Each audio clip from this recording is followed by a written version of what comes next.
सारे फूल जब सूख जाते हैं तब नीम पे फूल आवे। दुनिया में आग बरस रही होती है और नीम के ऊपर फूल आ रहे होते हैं। नीम हरा भरा होता है और नीम के अंदर कितने सारे गुण हैं, पर फिर भी नीम के पत्ते और फूल पूजा पाठ में कभी कहीं चढ़ते नहीं चढ़ते। कारण गुण कम है ऐसा थोड़ी है।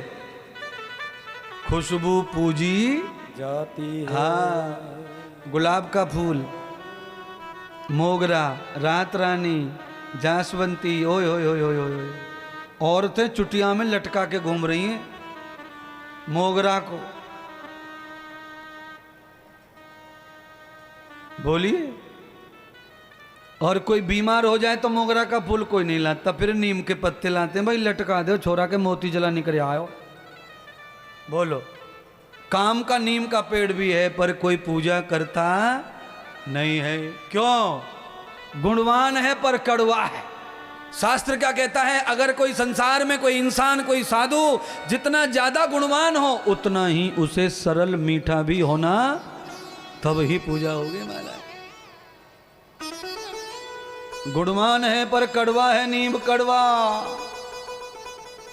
इसीलिए अब आजकल गांव में भी लोगों ने दातुन करना बंद कर दिया है। हाँ महाराज, पहले गांव में सब करते थे, शहरों में भी लोग दातुन करते थे, खरीदते थे। दातुन बिकने जाती थी पहले शहरों में। अब सब मामला ब्रश पे आ गया, सब जगह ब्रश पे है। बोलिए, साइकिल का रिक्शा चला रहा है वो भी ब्रश कर रहा है। बोलो, है भाई? जिनको उपलब्ध नहीं है वो कर लो, आपत्ति काल में इमरजेंसी सेवा ब्रश। बाद में वही करो जिससे मसूड़े अच्छे रहे, मजबूत रहे। सदगुरु भगवान श्री सूत जी ने सौनक आदि 88,000 ऋषियों को नारद की कथा सुनाई।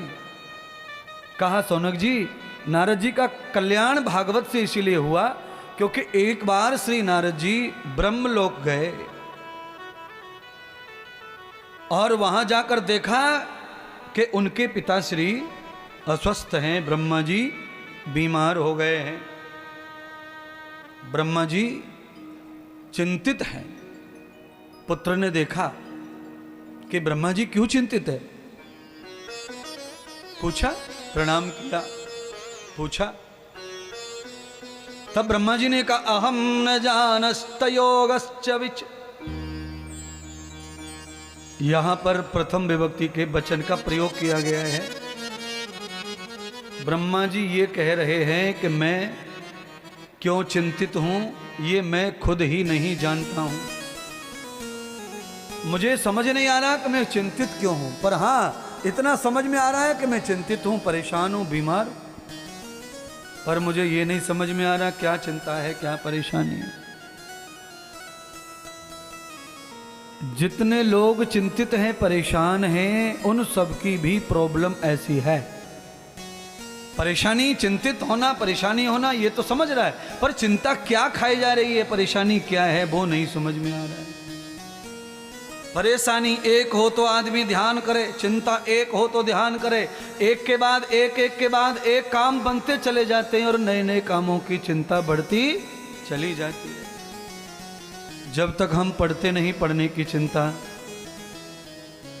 नौकरी नहीं लगती, नौकरी की चिंता, फिर नौकरी करने की चिंता, फिर रिटायर होने की चिंता, धन को कैसे सुरक्षित करें वो चिंता।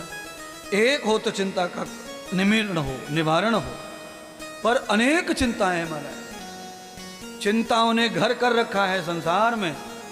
ब्रह्मा जी जैसे संसार को रचने वाले कलाकार चिंतित हो गए, बीमार पड़ गए, तो आप और हम बड़े छोटी स्थिति में हैं संसार में।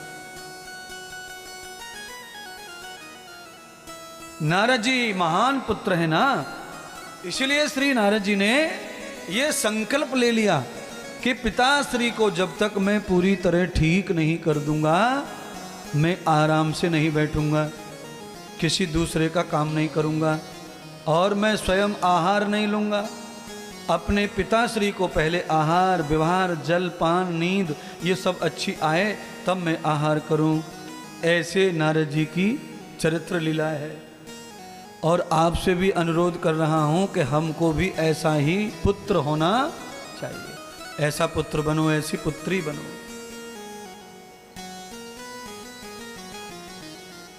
चिंतन हमारा चाहिए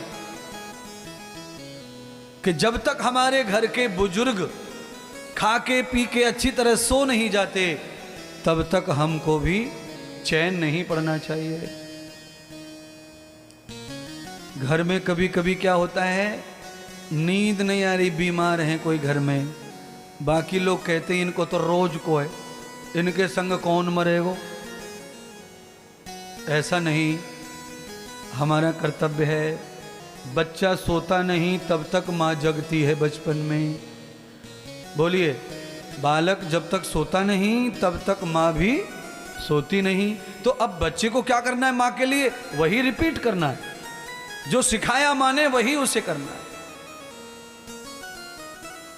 बच्चा सो गया है तो इसकी जिम्मेदारी माँ की थी, माँ ने पूरी की, बच्चे को सुलाया, आराम दिया। अब बच्चे की भी जिम्मेदारियां बनती हैं कि अपने माता पिता को सुलाए, खिलाए, निलाए, दुलाए, आराम प्रदान करे, तब चैन से रहो, तब शांति से रहो। नहीं, ऐसा नहीं करना। वो सब अपने आप संभाल लेंगे, पिताजी माताजी अपने आप संभाल लेंगी, ऐसा मत सोचिए। आप चाहे जहां रहते हो पर माता पिता की पूरी चिंता होनी चाहिए।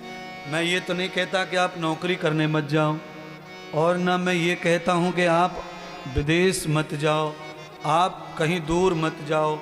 आपको जहाँ अच्छा लगे वहाँ जाइए कमाने खाने, पर साथ में अपने माता पिता को ले जाइए। नहीं ले जा सकते तो आप आ जाइए माँ बाप के पास।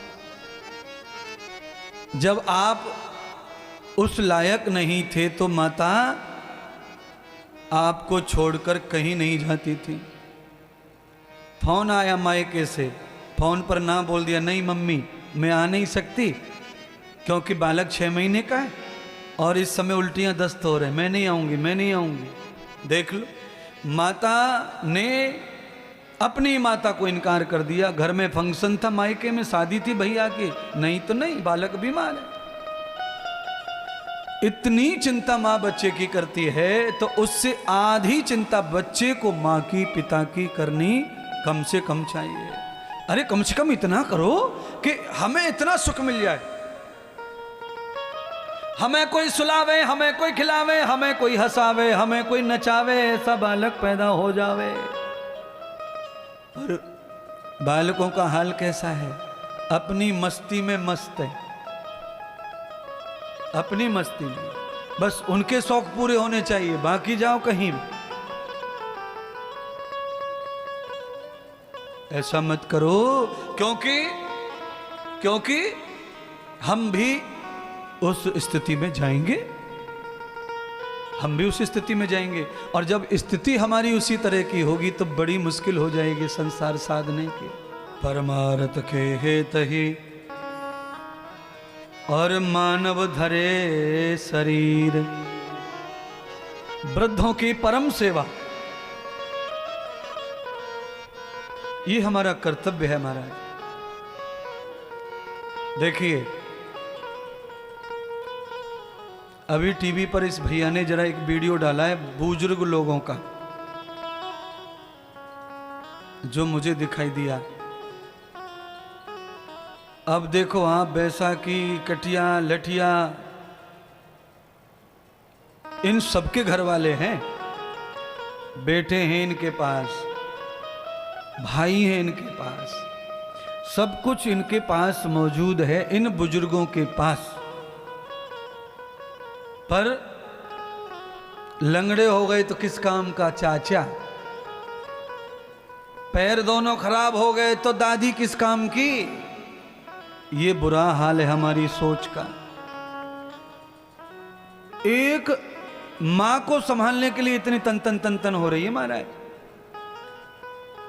हम सेवा का विज्ञापन नहीं करना चाहते ज़्यादा, हम बूढ़े बुजुर्ग दिखाते नहीं हैं कभी, हम झूठा कुटा नहीं करते कि पैर पकड़ रहे कि ये कर रहे कि वो कर रहे, ये नकली काम हमसे नहीं होगा।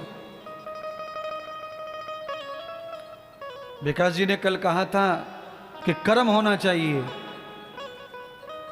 कर्म के साथ सब फल जुड़े हैं। आप हमारा नाम मत लो बीच बीच में। दरअसल में कथा सुनाने के लिए नाम लेना पड़ता है। श्री सूत जी बार बार सौनक जी का नाम लेते हैं, फिर कथा सुनाते हैं। एक व्यक्ति इसीलिए यजमान भी बनाया जाता है। इतने सारे श्रोता बैठे, कथा तो ये सब सुन रहे हैं, पर यजमान का मतलब ही वही है, जो वक्ता श्रोता ज्ञान निधि, जो बराबर में आपस में संवाद करे। वो तो भली बात यह है कि आप सवाल नहीं पूछ रहे हैं, वैसे यजमान का फर्ज है कि वो वहां बैठ करके सवाल पूछे और उसका व्याख्यान गुरुदेव करें, तब कथा का संवाद बिल्कुल परफेक्ट माना जाता है। ऐसा भागवत में लिखा हुआ है। भागवत में वही है, सौनक जी और सूत जी संवाद कर रहे हैं, परीक्षित जी और श्री सुखदेव जी संवाद कर रहे हैं, मैत्री जी नारद जी संवाद कर रहे हैं, पार्वती शंकर संवाद कर रहे हैं महाराज।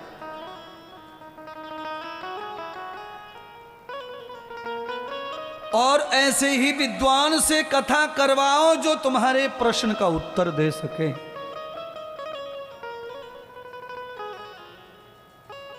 आपके प्रश्न का उत्तर आ जाए, आपका समाधान हो जाए, ऐसे ही विद्वान से कथा करवाओ जो आपको समाधान दे सके।